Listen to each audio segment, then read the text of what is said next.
ఈ విశ్వాసం ధర్మశాస్త్రానికి సంబంధించింది కాదు.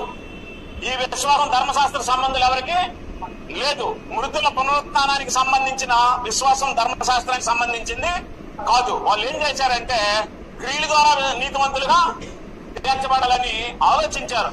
అందువల్ల దేవుడు ఏం చేశాడు అంటే ధర్మశాస్త్రాన్ని ఎత్తేశాడు.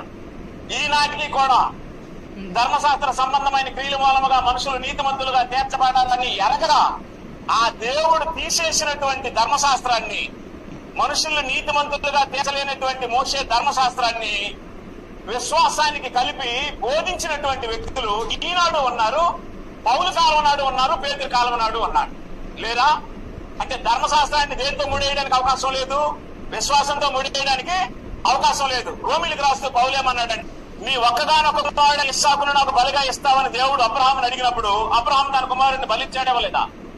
ఇచ్చాడా? అప్పుడు ధర్మశాస్త్రం ఉందా? మీరు రోమపత్రిక 4వ అధ్యాయం చదవండి. ధర్మశాస్త్రం లేనప్పుడే దేవుడు అబ్రహాముని ఏం చేశాడు? నీతిమంతుగా తీర్చాడు. దీన్ని బట్టి నాకు మీకు అర్థం అవ్వాల్సిన విషయం ఏమిటి అంటే, ఎంతమంది ఈ ప్రసంగాన్ని వింటారో వారందరికీ అర్థం అవ్వాల్సిన విషయం ఏమిటి అంటే, ధర్మశాస్త్ర సంబంధమైన క్రియలు లేకుండానే, ధర్మశాస్త్రం లేక ముందుగానే దేవుడు మనుషులు నీతిమంతులుగా తీర్చాడు, తీర్చుతున్నాడు. ఆ విశ్వాసాన్నే విశ్వాసులమైనటువంటి మనకి ట్రాన్స్ఫర్ చేశాడు. అది ఇప్పుడు ఇది క్రీస్తునందు లభ్యమవుతుంది తప్ప మనుషుల్ని ధర్మశాస్త్రము నీతిమంతులుగా చేసేది కాదు. అందువల్ల దేవుడు ధర్మశాస్త్రాన్ని ఏం చేశాడు? క్రీస్తునందు కొట్టేశాడని రాసి ఉంది. ఓకేనా? చప్పట్లు కొట్టేవారు, వాయిద్యాలు వాయించేవారు, దావీదులాగా డ్యాన్సులు వేద్దామని ఆలోచించేవారు, ధర్మశాస్త్ర సంబంధమైన క్రియల మూలమున నీతిమంతులుగా తీర్చబడతామని అనుకునేవారు, ధర్మశాస్త్రాన్ని తీసుకొచ్చి విశ్వాసానికి ముడేయాలనుకునేవారు ఈ విషయాన్ని గ్రహించాలి.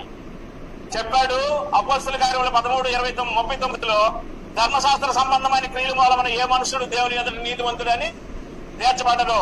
గలతీయులకు రాసిన పత్రిక 2వ అధ్యాయం 16వ వచనంలో, రోమిలకు రాసిన పత్రిక 2వ అధ్యాయము 20వ వచనంలో ధర్మశాస్త్రం వల్ల పాపం అంటే ఏంటో తెలియచేయబడతాదే గాని ధర్మశాస్త్రం ఏ మనిషిని నీతిమంతుడిగా తీర్చదు. అది మృతుల పునరుత్థానానికి సంబంధించింది కాదు. అది క్రీస్తునందుకు నడిపించడానికి మాత్రం ఇవ్వబడింది తప్ప అది మనుషులు నీతిమంతులుగా తీర్చేది కాదు. కాబట్టి నేనేం చెప్తున్నాను అంటే, ఏ ఫెయిత్ మీద అయితే అబ్రహాము నీతిమంతుడిగా తీర్చబడ్డాడో ఆ ఫెయిత్ నే క్రీస్తునందు మనుషులు నీతిమంతులుగా తీర్చబడాలని ట్రాన్స్ఫర్ చేశాడు.